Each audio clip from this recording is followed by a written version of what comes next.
Hey guys, Louis here and welcome back to Acorn Hill. We are sitting in the backyard today. We have some tulip projects and planting and tulip forcing. A lot of my bulbs have already arrived. I ended up getting a little bit more bulbs than I wanted to. I wanted to show you this bulb that I got that has 50 bulbs in it. And in this bag, it's a combination of tulip, and there's 25 tulips called Yellow Purissima, 15 daffodils called Martinet, and 10 daffodils called Minnow. These are the Purissima tulips. And so the Martinet is either the daffodil with the orange throat, or possibly the daffodil with the white daffodil with the butter yellow throat to it. This show will be very good for the winter. It's winter time, it gets bleak. Gardeners like me and tulip lovers like Kat cannot wait to get some color inside the house, and so this is one of those things that we do almost on a yearly basis as a ritual for our plants inside the house. Now over here I've got a selection of 3 of our antique vases. These are big vases that we've got and owned for quite a long time, and 3 different sizes. They actually come as a pair, so there will be 2 like this, one that's a little bit more on the modern shape, contemporary shape, but that to me looks very colonial and very English because it has a lot of those ribbing that's right on the glass itself. It's fairly graceful in shape, a step down detail, a heavy bottom base but also airy enough. Over here I have another vase that's more very elliptical in bulbous from the base, and another bulbous turn on the middle part of the base going all the way up, and this is about 2.5 foot tall, this one, which would be perfect for the daffodil as the daffodils have long stems on them. So this is what we will be using for the daffodils. They will grow on the gravel with water, but the water has to have indoor all-purpose fertilizer, and this all-purpose plant food is what we use for our other indoor plants. Now, how often do we use this? We use this soluble plant food every week. Bulbs are hungry plants, hungry plant material, so every week it will be on a schedule. We'll put this on my telephone just to remind us when to flush it and feed it with this indoor plant food. Now, I mentioned to you earlier about the bone meal.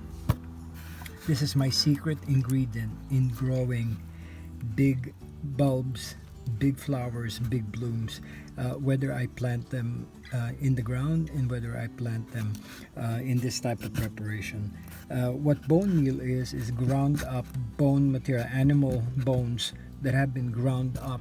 I've already prepared is this vase, this big vase, this hurricane vase, with you notice that I have some white felt material that I've pre-cut, pretty much lined the bottom of this vase. These are leaded antique vases, and I did not want to put too much scratches down on the bottom of these vessels, and that will protect the bottom of the vase, the glass, from getting scratched up by the gravel. So we have that first layer where you have the rubberized felt material. What we do is we line them up with pebbles. Now these pebbles, I got them from the big box store, that they use for construction, and these are granite. I rinsed them up and I dried them basically, and I started picking up the big sized ones, and these chunky ones are what I use on the bottom. So what I do is I put all the big pieces first in any space that needs filling up so that we could get that flatter. You see the profile of that where it's now flat from here to there, and of course it's irregular, the way the surface is, but you can see the profile of it. Now you get the flatter profile, and this is where we will put all the bulbs. When do I use the bone meal? The bone meal is we're going to sprinkle them right over and all around the gravel. It will settle on the bottom, and when we put the proper amount of water as the bulbs grow. Forming as a sediment on the bottom will be the feed, along with the water and the soluble indoor plant food. All right, got my camera set up. I've got my bulbs. So what we'll do first is we have to separate. We got to separate all the bulbs where we will have the yellow Purissima tulips, the martinet daffodil, and the Minnow daffodil. Now, just so you can see, and you know what? I've had these bulbs for a while, and as you can see, it is now growing, and it's really essential that we put them either in the ground now or in this planting application that we have. But just so you know, these are the parts of a bulb.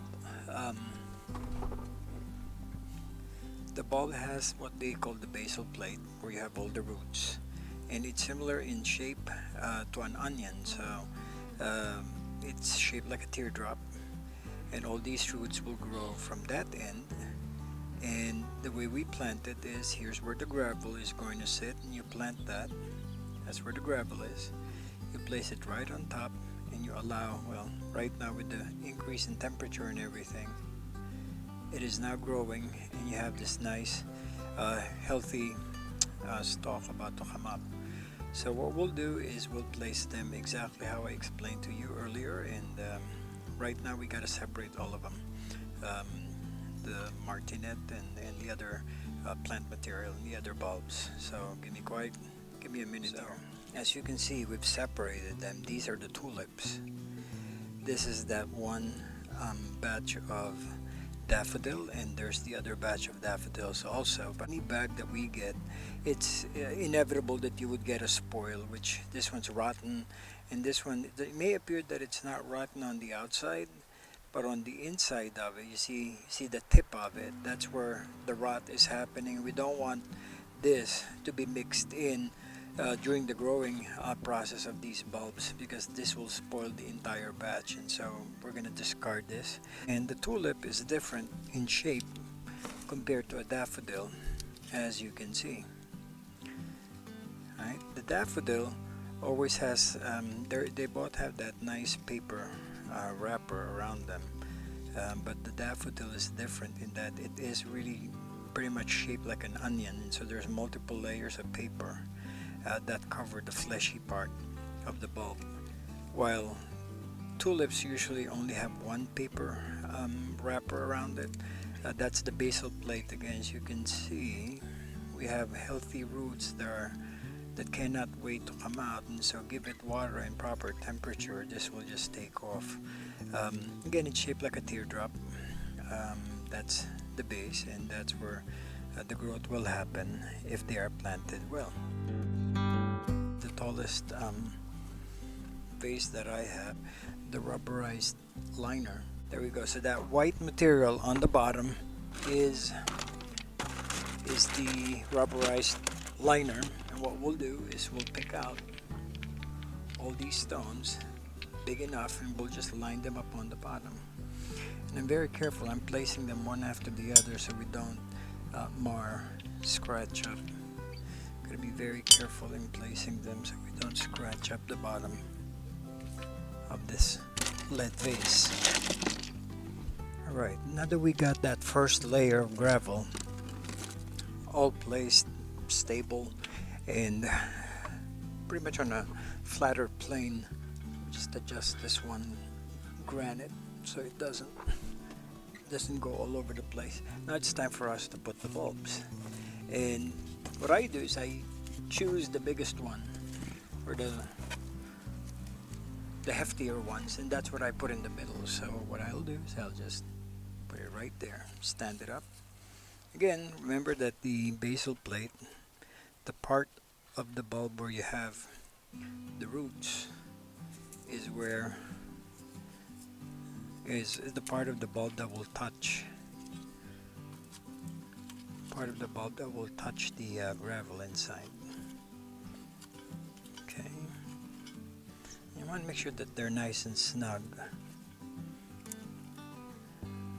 you go. Now that I have that, and before I forget, I almost forgot. So I'm gonna just grab a handful of bone meal. What we'll do is we'll sprinkle this on top of, so it'll disperse itself nicely and evenly on top of the gravel. Now we're not done placing bulbs here yet, there's more, but I'm just doing the initial placement. So we got 5 in, and we'll get some more. Here's another one. And basically what you want is to really fill up, just placing all these bulbs one next to each other until you cover the entire surface, even along the periphery, and until you cover the entire surface of that gravel right on top. Okay, maybe another one that we could borrow from the other batch. We'll see how that appears, how that will look like, but there. Okay, so one vase done, 2 more to go. So we'll remove that and we'll get you another vase. Let's try this modern shaped vase that I got the gravel already prepared in. Put that right there in the middle. Now for here, for this one, what we'll do, because we ended up with a bag that has more tulips, so we'll put tulips. Actually, let's put all the daffodils in the middle because this will be the taller one. Again, before I forget, let's do the bone meal. It's just a nice little handful that I'm just sprinkling right on top onto the gravel, maybe a little more. That's approximately, I don't know, a tablespoon of bone meal. What I'm gonna do now is put all the daffodils and carefully stand them up.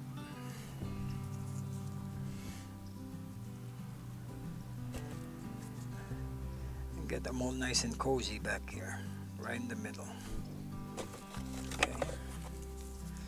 I think for this application we can get away with using all the excess daffodils. Yeah, should be good. And then we'll just put a ring of tulips so that they can get nice and secure. Some of them will roll, but it's good to just see sometimes how naturally they will get themselves arranged without being too rehearsed. Put another bulb right here. Put another tulip. But you get the idea. And it's easy. It's instant spring in the middle of winter. Alright, here we go. We'll put this last one. Put the tulips all the way around the edges first, and then you stick all the daffodil bulbs in the middle. So that worked out. And with this vase, I made sure I put some water about 1 inch to 2 inches, just touching the basal plate of the daffodils. Much the same way as the previous vase, what I did with this current vase, the colonial shaped one that we have, is I lined the bottom with a rubberized mat, making sure that the granite balls and granite rocks are not going to mar and scratch up the bottom of the vase. I then made sure that the granite stones, the granite rocks, are level, and it's creating that good plane for all the bulbs to sit on. In this vase, I decided to grow all the remaining Purissima tulip bulbs, making sure again that they are nice and snug and not too tight around the edges, making sure that they're comfortably situated. Because of the unique nature of the interior base of this vase, plus the shapes of the rocks and the shape of the tulip bulbs, which are different from daffodils, it ended up having a little bit more empty spaces between the tulip bulbs. What I did here is I just filled those up with smaller size pebbles and smaller size granite rocks to make sure that the tulip bulbs won't topple over. And again, much similar to the application on the previous base, I did not forget putting in a tablespoon of bone meal. And there you have it, 3 different style vases filled with 3 different types of bulbs. Tulips and daffodils. It's a fun project. It's easy to do. Just get a container, fill it with rocks, make sure that it's got a plane level, placing in all the bulbs, putting in water regularly. Now that we have all these bulbs, I wanted to show you what they look like when they're nicely nestled and settling on the bottom of the vase.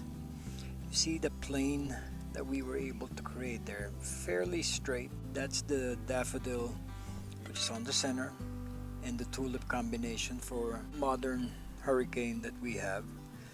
For the colonial style hurricane, we have all tulips, and you can see where the line of the gravel is, and another layer will be all the bulbs. When we put water on it, it will just barely be above the line of the gravel. It will just barely touch the basal plate of the tulip so that we don't drown it and it doesn't rot from the bottom. So we will observe this daily, so that the expectation is they will be needing water daily, and that's what we will use. And here's the other hurricane, the other big vase, where it's all daffodils and looking good, all nicely nestled and settled on the bottom. So I will be giving you updates on how the project goes along and how they will be growing.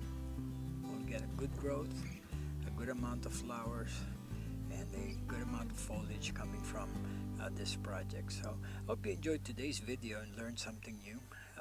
If you like our video, don't hesitate to click on that like button, share our videos, and continue to tell others about what we have, and hopefully you will subscribe to our channel. There's a lot to learn and a lot more projects in the coming months. So glad you were able to join me today. This is Louie coming from the backyard, and we'll see you back soon here in Acorn Hill. Bye bye.